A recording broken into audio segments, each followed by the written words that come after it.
Okay guys, I'm going to work a couple of these for you to get you started. The directions say, are the expressions equivalent? Sketch and simplify to prove. If the two expressions are not equal, write the correct equivalence. When it says sketch and simplify, that means you can use area models like we did in the previous lesson, or if you just want to do distributive property the way you've been doing it for years, that is fine. So let's start with the first one. 3 times x plus 3 and 3x plus 6. Your job is to decide if those two expressions are equal or not.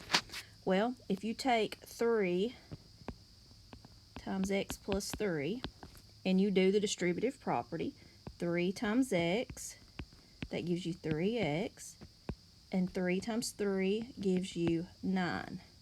So 3x plus 9 would be the equivalent expression, not 3x plus 6. So the answer is no, not equal. And 3x plus 6 should be 3x plus 9. And that's why it says if the two expressions are not equal, write the correct equivalence.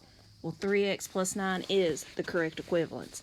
So that's what you will do on 1 through 6.